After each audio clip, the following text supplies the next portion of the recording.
Hello dear students, क्या आप JEE 2021 या जेई 2022 की तैयारी कर रहे हैं? अगर आपका जवाब हाँ है तो आप सभी के लिए एक बहुत ही जबरदस्त बैच जो है एटीपी स्टार आपके लिए लेके आ रहा है। जेई 2021 के लिए एकलव्य का अगला बैच चालू होने वाला है, जो बहुत ही फेमस कोर्स है एटीपी स्टार का, स्टूडेंट्स को बेहद पसंद आ रहा है। उसके अलावा warrior for JEE main and advance 2021 का अगला बैच आएगा। एंड गाइस 2022 वाले स्टूडेंट्स के लिए चैंपियन का नया बैच, चैंपियन कोर्स का नया बैच जल्दी से आने वाला है। गाइस जैसे कि आप सभी जानते हो, इस पर्टिकुलर बैचेस के अंदर प्लान्ड कोर्स मिलता है, लाइव सेशंस होते हैं जिसमें आप डाउट पूछ सकते हो फैकल्टी से, पर्सनली आप फैकल्टी से गाइडेंस भी ले सकते हो। टेस्ट सीरीज भी उसके अंदर, क्लासरूम टेस्ट सीरीज इंक्लूडेड होती है एंड कोटा की एस्टीम्ड फैकल्टी उसमें आपको पढ़ाती है। मैं भी आपको केमिस्ट्री उसके अंदर पढ़ाता हूं। सो डियर स्टूडेंट्स, अगर आप उन एक्सक्लूसिव बैचेस को ज्वाइन करना चाहते हैं, किसी भी बैच को जो जेई 2021 के लिए या 2022 के लिए है, तो मेक श्योर नीचे दिए गए गूगल फॉर्म को आप जरूर फिल करें। इस गूगल फॉर्म को फिल करने का फायदा क्या है? You will be able to get a special discount code आपको मिलेगा। और वो आप कब अप्लाई कर पाएंगे? हाँ, जब एनरोलमेंट स्टार्ट होगा। एनरोलमेंट स्टार्ट कब होंगे गाइज? 31 जुलाई को। एंड क्लासेस कब से स्टार्ट होगी? 4 अगस्त को। Okay dear students, so enjoy the video and make sure आप गूगल फॉर्म को जरूर फिल करें। Take care. Hello everyone, welcome to ATP Star learning platform. भाई क्या हाल चाल है? सब बढ़िया चल रहा है जीवन में? तो आज हम एक नया तरीके का वीडियो देखेंगे। हम देखेंगे कि कौन सी सबसे ज़्यादा फ्रीक्वेंट मिस्टेक्स होती हैं जो हम जेई मेंस, जेई एडवांस और नीट के पेपर में करते हैं। और आज का डिस्कशन हम लिमिट रखेंगे इलेक्ट्रोस्टैटिक्स के लिए। तो कॉमन मिस्टेक्स और साथ के साथ फ्रीक्वेंटली आस्क्ड क्वेश्चंस, जो प्रीवियस ईयर क्वेश्चंस हैं जेई मेंस के, जेई एडवांस में, नीट के। तो कुछ हॉटस्पॉट्स आइडेंटिफाई किए हैं इलेक्ट्रोस्टैटिक्स में से, और वो हॉटस्पॉट्स में से ही क्वेश्चन पूछे जा रहे हैं रिपीटेडली, राइट? तो हम देखेंगे कि कहां कहां रिपीटेडली क्वेश्चन पूछे जा रहे हैं, किन किन कॉन्सेप्ट्स का हमें ध्यान रखना है, एंड कौन कौन से पॉट होल्स हैं, कौन कौन से गड्ढे हैं जो कॉमन मिस्टेक्स होती हैं, जो हम हर बार रिपीट करते हैं या जो बहुत सारे बच्चे रिपीट करते हैं। ओके, तो लेट्स सी। तो सबसे पहले आपको कॉमन मिस्टेक से जाने पहले कॉन्सेप्ट मैप मैं बता देता हूं। ये आपको पता होना चाहिए, इट शुड बी देयर आपकी टिप्स पर। ऑलराइट, तो ये 6-7 टिपिकली कॉन्सेप्ट होते हैं जो इलेक्ट्रोस्टैटिक्स में हम डील करते हैं। बारी बारी से हम अगले वीडियोस में बाकी टॉपिक्स की भी बात करेंगे। इस वीडियो में हम सिर्फ इलेक्ट्रोस्टैटिक्स के बारे में बात करेंगे। ऑलराइट, तो ये 1 2 3 4 5 6 7 तरीके के कॉन्सेप्ट्स हम इलेक्ट्रोस्टैटिक्स में मेनली देखते हैं। Coulomb's law, right, is one of the 4 fundamental laws. Electric field intensity, या फिर आप इलेक्ट्रिक फील्ड भी कह लो, आप कैलकुलेट करते हो, आप देखते हो कि इसका कॉन्सेप्ट डिफाइन कैसे किया जाता है। देन गॉस लॉ, एक बहुत ही बेहतरीन law, right, one of the 4 fundamental equations of electrodynamics. Alright, then concept of electric potential energy या इलेक्ट्रोस्टैटिक पोटेंशियल एनर्जी। देन उसी कॉन्सेप्ट को आगे बढ़ा के हम इलेक्ट्रिक पोटेंशियल डिफाइन करते हैं, right, dV equals to minus work done by conservative force per unit charge. Correct, if you remember, इस तरीके से आप डिफाइन करते हैं। देन इलेक्ट्रिक डायपोल का कॉन्सेप्ट एंड कंडक्टर्स। ऑलराइट, तो ये आपका माइंड में इसी ऑर्डर में कॉन्सेप्ट मैप सेट होना चाहिए कि हाँ, इलेक्ट्रोस्टैटिक्स कितने लेक्चर में पढ़ाया था भाई? 30 लेक्चर में पढ़ाया था या 25 लेक्चर में पढ़ाया था, जो भी, पर गिनती के कितने कॉन्सेप्ट्स हैं? 7 कॉन्सेप्ट्स हैं। बस इन्हीं के कॉम्बिनेशन से आपके एग्जाम में सवाल आते हैं। ठीक है, तो कॉन्सेप्ट बाय कॉन्सेप्ट देख लेते हैं कि क्या इनके फ्रीक्वेंटली आस्क्ड क्वेश्चंस होते हैं और क्या इनकी कॉमन मिस्टेक्स होती हैं। ऑलराइट, कि जहां आप एम करते हैं कि आप +4 उठाओ, पर आप कहां एक्चुअली क्या कर रहे होते हैं? -1 लेके जा रहे होते हैं। ऑलराइट, तो कूलम्स लॉ और इलेक्ट्रिक फील्ड इंटेंसिटी की बात करें अगर, तो सबसे पहले एक बहुत ही बेहतरीन तो नहीं, बहुत ही कॉमन तरीका है क्वेश्चन के साथ खेलने का कि आप मीडियम चेंज कर दो। राइट भाई, हमारे प्रैक्टिस की वजह से हमारी टिप्स पे होता है कि कूलम्स लॉ को हम इस तरीके से लिखते हैं 1/4πε0 Q1 Q2 अपॉन R²। ये फोर्स होता है बिटवीन 2 चार्जेस। पर ये फोर्स कब होता है? जब वो चार्जेस वैक्यूम में रखे होते हैं। करेक्ट, अगर वो चार्जेस किसी मीडियम में रखे होंगे, किसी डाइलेक्ट्रिक मीडियम में रखे होंगे, तो अकॉर्डिंगली आपको एक कांस्टेंट को मैनेज करना होगा। ऑलराइट, देन सबसे कॉमन और सबसे इंपॉर्टेंट गलती, सबसे ज्यादा अगर गलतियां आप काउंट करोगे कूलम्स लॉ और इलेक्ट्रिक फील्ड में, तो वो वेक्टर की गलतियां होगी। वेक्टर की गलतियां कैसे कि भाई 3-4 वेक्टर है, राइट, और आपने वेक्टर के कंपोनेंट्स को गलत जोड़ दिया, या लेट से आपने एक वेक्टर को रिजॉल्व किया ये x कंपोनेंट और ये y कंपोनेंट में, और फिर उसके बाद आपने ओरिजिनल वेक्टर को भी जोड़ दिया, ऑलराइट। देन इलेक्ट्रिक फील्ड में खास तौर पर ध्यान देना भाई, जब हम इलेक्ट्रिक फील्ड निकालते हैं तो आपको ये कतई नहीं भूलना चाहिए कि इलेक्ट्रिक फील्ड आपकी कैसी क्वांटिटी होती है, वेक्टर क्वांटिटी होती है। तो लेट से ये चार्ज्ड रिंग की आप इलेक्ट्रिक फील्ड निकाल रहे हैं, याद करो आपकी थ्योरी में आपको ये मिल जाएगा।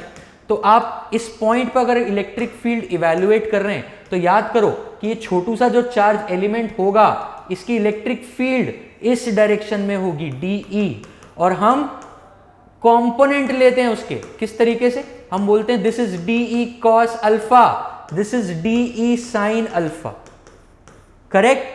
तो अगर हम इस रिंग के कारण नेट इलेक्ट्रिक फील्ड लिखना चाहते हैं तो that is not integral DE, भाई ये गलत है, -1। करेक्ट एक्सप्रेशन क्या होगा, net electric field would be integral DE cos alpha. सारे x कंपोनेंट्स ऐड होंगे, ये वाले कंपोनेंट्स, क्योंकि y वाले कंपोनेंट्स तो सिमेट्री के कारण कैंसिल हो जाएंगे। तो अगर जल्दबाजी में आप हड़बड़ी करोगे तो गड़बड़ी आपके इवैल्यूएशन में, आपके सोल्यूशन में आएगी, ठीक है। तो ये तो एक उदाहरण के तौर पर ऐसी कई गलतियां आप सॉल्व करते वक्त करते हैं।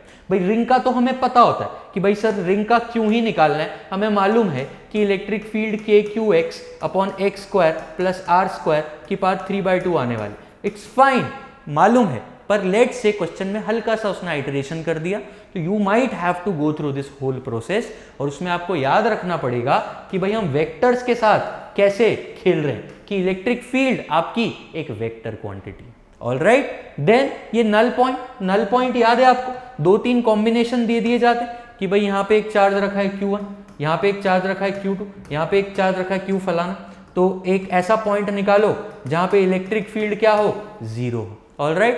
तो आप कई बार कैलकुलेशंस में भी यहाँ पे कई फ्रीक्वेंट मिस्टेक्स करते हैं, उसका ध्यान रखें। देन एक सबसे बड़ी बीमारी है कि आपको रटा हुआ होता है, ये एक्सप्रेशंस आपको रटे हुए होते हैं। इसमें सबसे बड़ी प्रॉब्लम क्या है कि जब ये एक्सप्रेशन आप डिराइव करते हैं तो उसके कुछ अजम्पशन होते हैं।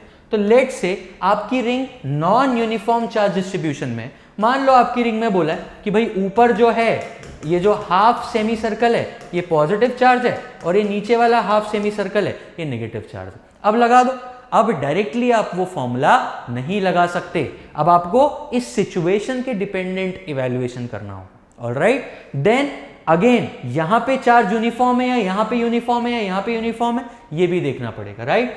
कई क्वेश्चंस में आपको बता दिया जाता है कि भाई ये जो चार्ज डिस्ट्रीब्यूशन है वो थीटा पे डिपेंड कर रहा है, इस तरीके से लैम्डा नॉट cos² थीटा, कि भाई थीटा चेंज होगा तो चार्ज डिस्ट्रीब्यूशन चेंज होगा, अगर थीटा 0 होगा तो चार्ज मैक्सिमम कॉन्सेंट्रेटेड होगा, और थीटा 90 हो जाएगा तो चार्ज 0 हो जाएगा, इस तरीके से, समझ रहे हो। तो इस तरीके से आपका चार्ज डिस्ट्रीब्यूशन नॉन यूनिफॉर्म भी हो सकता है। उस केस में आपको क्या करना पड़ेगा, सिंपल, आपका जो एलिमेंट लेना पड़ेगा और नेट इलेक्ट्रिक फील्ड के लिए उसके एलिमेंट को छोटे छोटे एलिमेंट्स के कारण इलेक्ट्रिक फील्ड को इवैल्यूएट करना होगा। बेसिकली आपको प्रोसेस एब्जॉर्ब करना होगा जिससे हम इलेक्ट्रिक फील्ड को कैलकुलेट करते हैं, राइट। देन ऑब्वियसली ये तो हर जगह और हर चैप्टर की प्रॉब्लम, ग्राफ्स, ऑलराइट। तो ग्राफ्स पे अपना स्पेशल ध्यान दें when you are dealing with electric field, right. तो आपसे ग्राफ प्लॉट कराए जाते हैं कि यहाँ पे +Q चार्ज रखा है, यहाँ पे +Q चार्ज रखा है, तो इलेक्ट्रिक फील्ड प्लॉट कर दो, इलेक्ट्रिक फील्ड वर्सेस x का ग्राफ प्लॉट कर दो, तो आपको नल पॉइंट कहाँ आएंगे, एसिम्पटोट्स कहाँ आएंगे, कहाँ पे इलेक्ट्रिक फील्ड डिफाइन नहीं कर सकते, ये सब चीजें पता होनी चाहिए, ऑलराइट। तो these are common mistakes in Coulomb's law and electric field intensity. आगे बढ़ते हैं, फिर आ जाता है आपका गॉस लॉ। भाई बहुत ही बेहतरीन लॉ है, ये इतना बेहतरीन लॉ है कि इसका नाम देखते ही मुझे इसको लिखने का मन कर जाता है कि भाई net electric flux is surface integral of electric field and this comes out to be charge enclosed inside the Gaussian surface divided by a constant which is called permittivity of the free space, alright. तो Gauss ने ये बहुत ही बेहतरीन law बोला। Gauss ने बोला कि भैया जो इलेक्ट्रिक फ्लक्स होता है वो एक्चुअली इलेक्ट्रिक फील्ड पे डिपेंड करता ही नहीं है, मतलब थियोरेटिकली तो करना चाहिए पर करता ही नहीं है। अगर आप एक क्लोज सरफेस ले लें और वो सिर्फ एक चीज पे डिपेंड करता है, किस पे? इनक्लोज्ड चार्ज पे, कि उस गॉसियन सरफेस के अंदर कितना चार्ज बंद है। करेक्ट? आई होप आपको गॉस लॉ क्लियर हो। तो गॉस लॉ में 99.99% मिस्टेक्स कंसेप्चुअल होती हैं। भाई गॉस लॉ में ऐसा नहीं होता सर गलती से सिली मिस्टेक हो गया, नहीं, गॉस लॉ में गलती से सिली मिस्टेक नहीं होता है। गॉस लॉ में सारी मिस्टेक्स कंसेप्चुअल मिस्टेक्स होती हैं। आप अगर गॉस लॉ का सवाल गलत कर रहे हैं, इसका मतलब है कि आप कहीं ना कहीं कंसेप्चुअली आपने कुछ मिस कर दिया है या कुछ गलत कंक्लूड कर लिया है। तो फटाफट से गॉस लॉ पे जाएं और उसके कंसेप्चुअल अपील को रियलाइज करें। ठीक है? देन वैलिडिटी पे कई बार क्वेश्चन बना देते हैं कि भाई हम देखते हैं कि सिलेंड्रिकल सिमेट्री है या सर्कुलर सिमेट्री है या स्फेरिकल सिमेट्री है, तो हम गॉस लॉ में इलेक्ट्रिक फील्ड कैलकुलेशन इस तरह की सिमेट्रीज में करते हैं, राइट? बट इसका मतलब ये नहीं है कि गॉस लॉ सिर्फ स्फेरिकल या सिलेंड्रिकल केसेस में वैलिड है। Gauss law is valid for every close surface. I repeat, Gauss law is valid for every close surface, right? हम उसका इस्तेमाल इलेक्ट्रिक फील्ड कैलकुलेशन में वो सिर्फ सिमेट्रिकल केस में करेंगे कि भाई हमने ले लिया स्फेरिकल गॉसियन सरफेस, हमने ले लिया सिलेंड्रिकल गॉसियन सरफेस, और ये करके हमने क्या उखाड़ा? हमने इलेक्ट्रिक फील्ड कैलकुलेट कर लिया, राइट? तो अगर आपका पर्पस इलेक्ट्रिक फील्ड कैलकुलेट करना है तो आप सिमेट्री आइडेंटिफाई करके गॉस लॉ लगाते हैं। Generally speaking Gauss law is valid everywhere, right? There is no भाई एक्सेप्शन नाम की चीज फिजिक्स में नहीं है। All right, then Gaussian surface imagine करना, सॉरी, तो आप गॉसियन सरफेस को किस तरीके से अपने माइंड में विजुअलाइज कर रहे हो? लेट्स से लाइन चार्ज है, लाइन चार्ज में आप सिमेट्री विजुअलाइज करने में आपको नेचुरली इंट्यूशन आना चाहिए कि भाई एक स्फेरिकल सिमेट्री नहीं चलेगी, सिलेंड्रिकल सिमेट्री आपको इमेजिन करनी पड़ेगी। वाइल लेट्स से एक पॉइंट चार्ज है, तो पॉइंट चार्ज में स्फेरिकल सिमेट्री से काम बढ़िया चलेगा। तो गॉसियन सरफेस किस टाइप की लेनी है सच दैट कि आप ये इंटीग्रल अगर जरूरत पड़े तो इवैल्यूएट कर पाओ, वो आपको ध्यान रखना है। देन एक और कॉमन मिस्टेक, भाई कई लोगों की यहीं पे हवा हो जाती, सारे छेदों पे हवा निकलने लगती, वो बोलते हैं सर हमें ये सरफेस इंटीग्रल इवैल्यूएट करना नहीं आता। भाई इट्स फाइन, ये सरफेस इंटीग्रल टेक्निकली कोई भी इवैल्यूएट नहीं करता है, हमारे सिलेबस में 2 डायमेंशनल इंटीग्रेशन नहीं है। तो most of the times 90% of the times the question is aimed at evaluating this term Q upon epsilon not, right? और यहां इस तरह की कुछ सिमेट्री बैठती है कि भाई या तो इलेक्ट्रिक फील्ड परपेंडिकुलर हो जाता है एरिया से या फिर इलेक्ट्रिक फील्ड 0 हो जाता है, समथिंग लाइक दैट, राइट? तो अगर ये परपेंडिकुलर होगा तो आपका सवाल सिंपल बन जाएगा। समझ रहे हो? तो हमें हर केस में गॉस लॉ लगाने का ठेका नहीं लेना है, हमें सिर्फ उन्हीं केसेस में गॉस लॉ लगाने का ठेका लेना है जहां सरफेस इंटीग्रल आसान बन जाए, राइट? फिर जब हम आगे जाएंगे, यूनिवर्सिटी में जाएंगे, तब हम पढ़ेंगे कि डिटेल में हर केस में सरफेस इंटीग्रल को कैसे इवैल्यूएट करना होता है।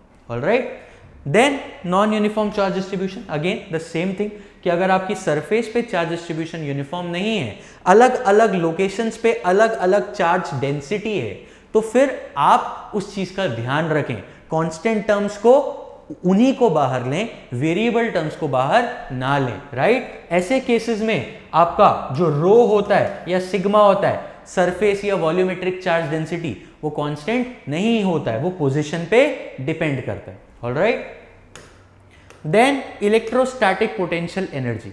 तो भाई इस पर्टिकुलर कॉन्सेप्ट में पहली बात तो ये कॉन्सेप्ट सिर्फ इलेक्ट्रोस्टैटिक्स का एक्सक्लूसिव कॉन्सेप्ट नहीं है, ये पहली बार आपने पढ़ा होगा जब आपने वर्क एनर्जी का चैप्टर पढ़ा होगा। वर्क एनर्जी के चैप्टर में आपने concept of potential energy define किया होगा, राइट? और फिर पोटेंशियल एनर्जी को डिफाइन करने के बाद आपने ग्रेविटी के पोटेंशियल एनर्जी की बात की होगी। बस अब हम क्या कर रहे हैं, हम इलेक्ट्रोस्टैटिक पोटेंशियल एनर्जी की बात कर रहे हैं। तो कंसेप्चुअली इस चैप्टर में पोटेंशियल एनर्जी में कुछ भी नया नहीं है, it is repeatedly the same thing.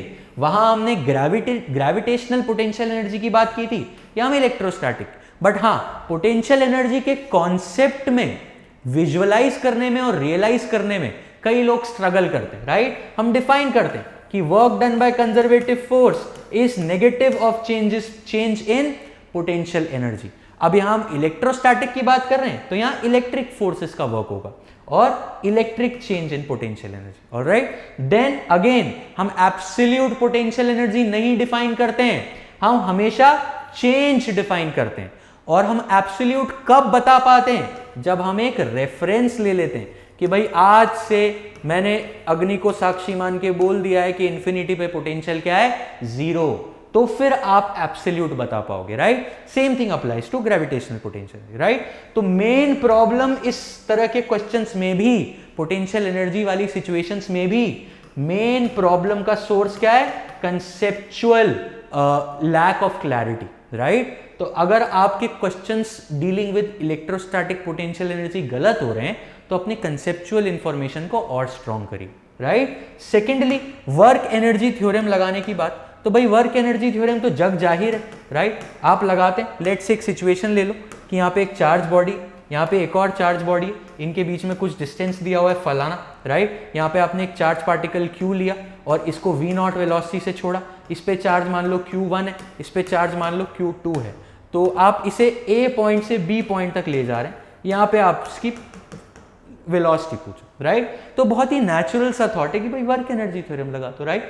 आप बोलोगे work done by electrostatic force, और कोई फोर्स है क्या दुनिया में? नहीं, equal to K final minus K initial, ठीक है भाई। तो आपको यहाँ पे work done by electrostatic force लगाना है। अपनी डेफिनेशन लगा दो कि भाई कैसे डिफाइन करते हैं। सबसे पहले तो हम इलेक्ट्रोस्टैटिक पोटेंशियल एनर्जी कैसे डिफाइन करते हैं, तो हम पोटेंशियल एनर्जी का चेंज डिफाइन करते हैं, कैसे?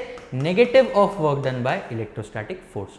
दूसरी चीज, पोटेंशियल को कैसे डिफाइन करते हैं, तो आप दोनों को जिस भी चार्ज की बात कर रहे हो उस चार्ज से डिवाइड कर दो, तो वो आपका आ जाता है चेंज इन पोटेंशियल।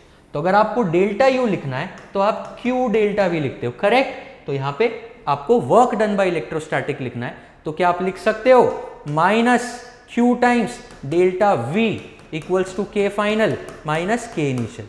तो आप जल्दबाजी में, कॉन्सेप्चुअल लैक ऑफ क्लैरिटी में ये माइनस प्लस की गड़बड़ कर देते हो, ऑलराइट भाई। उसके लिए आपको ये डेफिनेशंस, उसके लिए आपको बस ये डेफिनेशंस का ध्यान रखना है कि भाई किस तरीके से आपकी डेफिनेशंस एक्ट कर रही हैं आपकी सिचुएशन में, ऑलराइट। नेक्स्ट, इलेक्ट्रिक पोटेंशियल में भी मोस्टली सेम गलतियां होती, कॉन्सेप्चुअल होती है, पर यूनिट चार्ज की गलतियां करते हैं। जल्दबाजी में हम डेल्टा यू कैलकुलेट कर देते हैं, हम भूल जाते हैं कि हमें delta U upon Q calculate करना है। देन पोटेंशियल डिफरेंस का फंडा कि भाई पोटेंशियल एक मीनिंगफुल क्वांटिटी नहीं है, हमेशा हम चेंज की बात करते हैं, हम डेल्टा की बात करते हैं, डिफरेंशियल की बात करते हैं, राइट। देन पोटेंशियल का जो रिलेशन होता है इलेक्ट्रिक फील्ड के साथ, तो भसड़ भसड़ में जल्दबाजी में आप ये भी माइनस भूल जाते हैं, या फिर जब आप इलेक्ट्रिक फील्ड को इंटीग्रेट कर रहे हैं तो डीवीआर है, या फिर आप जब इलेक्ट्रिक फील्ड निकालते हैं तो आपको पता होना चाहिए कि इस तरीके से वो इवेल्युएट किया जाता है। Electric field in y is minus del V by del y. तो आप जल्दबाजी में माइनस साइन भूल जाते हैं और आप अर्थ का अनर्थ कर देते हैं, ऑलराइट। तो दैट इज फिजिकल अनर्थ, राइट। वो ना करें, ये गलतियां बिल्कुल अवॉइड करें। जहां तक डायपोल की बात है तो इस बात को ना भूलें कि डायपोल में हम पोलर कोऑर्डिनेट्स के साथ सिचुएशन को इमेजिन करते हैं। हम अगर एक डायपोल दिया है तो हम डायरेक्टली किसी भी पॉइंट पे इलेक्ट्रिक फील्ड या पोटेंशियल इवैल्यूएट करने नहीं बैठ जाते कि भाई ले लो ये एक्स एक्सिस, ले लो ये वाई एक्सिस। हम ऐसा नहीं करते।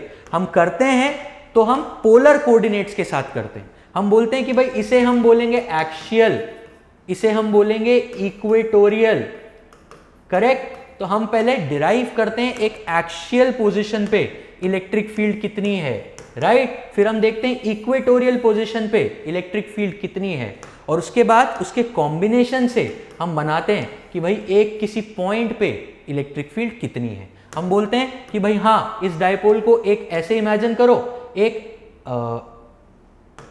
सेकेंड ना, हाँ, उस डायपोल को ऐसे तोड़ लो दो कंपोनेंट्स में कि एक डायपोल के लिए ये एक्सियल पॉइंट बने, एक डायपोल के लिए ये इक्वेटोरियल पॉइंट बने, करेक्ट। तो याद आया।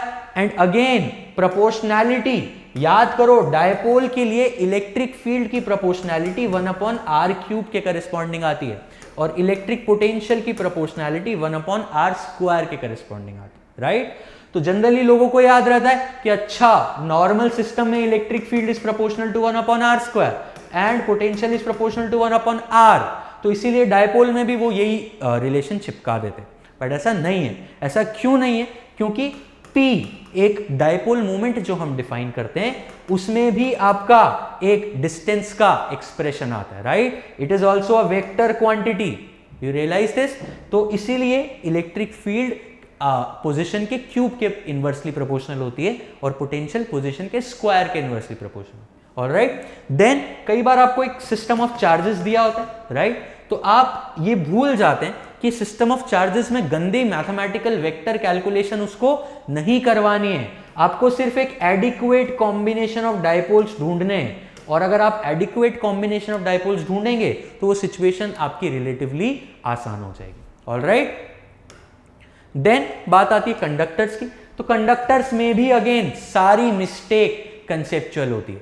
सिंपल प्रॉपर्टीज हैं कुछ, उनमें सबसे इंपॉर्टेंट प्रॉपर्टी क्या है कि अगर ये कंडक्टर है आपका, right, if this is conductor, तो net electric field inside the body of conductor must always remain zero, that's it भाई, यही है कंडक्टर्स का सार। अब जो भी चार्ज डिस्ट्रीब्यूशंस होते हैं, रीडिस्ट्रीब्यूशंस होते हैं, ग्राउंडिंग होती है, अर्थिंग होती है, सब कुछ इसी चीज को जस्टिफाई करने के लिए होती है, राइट, कि भाई यहां कंडक्टर की बॉडी में भूल के भी इलेक्ट्रिक फील्ड इंटेंसिटी जीरो के अलावा कुछ और मत कर देना। The electric field intensity inside the body of conductor must remain zero at all the times, और उस काम को पूरा करने के लिए कंडक्टर को जो करना पड़ेगा वो करेगा, ऑलराइट। तो आई होप ये मिस्टेक्स आप अवॉइड करोगे, और ये जो फ्रीक्वेंटली आस्क्ड क्वेश्चंस है जैसे कि जेई मेंस और जेई एडवांस का, और इनफैक्ट नीट का भी वो फेवरेट सवाल, भाई ये सवाल देखते ही समझ आ जाना चाहिए कि अरे इन्हें शर्म नहीं आई, इन्हें फिर से पूछ लिया, right. Electric field versus r for spherical charge distributions, या फिर volumetric solid sphere of uniform charge, तो भाई एक रेडियस तक तो उसका डायरेक्टली प्रोपोर्शनल आता है और उसके बाद इनवर्सली प्रोपोर्शनल आता है, राइट। ये रिपीटेडली जेई मेंस और जेई एडवांस और नीट ने ये ग्राफ दिखा के आपसे सवाल पूछा है। कभी उसका मन नहीं करेगा तो इसी सवाल को वो एक मास बना के दे देगा और ग्रेविटेशनल फील्ड प्लॉट कर देगा, alright. So this is one of the most frequently asked questions in our whole physics syllabus, alright. इसको मिस ना करें, स्पेशली वो पार्ट जब हम स्फेरिकल सिमेट्री, सिलिंड्रिकल सिमेट्री पढ़ते हैं using Gauss law, right, application of Gauss law to calculate electric field intensity, alright. तो I hope electrostatics पढ़ते वक्त, उसको रिवाइज करते वक्त, उसके क्वेश्चन सॉल्व करते वक्त आप इन सब प्रॉब्लम्स का ध्यान रखेंगे, ऑलराइट। ये सारी प्रॉब्लम्स जो हमने डिस्कस की हैं, right, including this concept map, I hope आप इस चीज का ध्यान रखेंगे, और आप 4 नंबर अगर लेना चाहते हैं तो आप 4 नंबर ही घर लेकर जाएं, राइट, गलती से मिस्टेक ना करें, ऑलराइट। तो मिलते हैं अगले वीडियो में एक अगले नए कॉन्सेप्ट और एक टॉपिक के साथ, जिसमें हम कॉमन मिस्टेक्स और फ्रीक्वेंटली आस्क्ड क्वेश्चंस डिस्कस करेंगे, ऑलराइट। तो check out the other videos as well. भाई शांतनु सर भी बहुत ही बेहतरीन और इनोवेटिव वीडियोस बना रहे एटीपी स्टार के चैनल पे, तो उन्हें एक्सप्लोर करें, and if you like the video please do press the like icon, alright, और चैनल से सब्सक्राइब करो, भाई नोटिफिकेशंस आ जाएंगे जब हम जैसे ही अच्छे वीडियोस आपके लिए अपलोड करेंगे, ऑलराइट। All the best.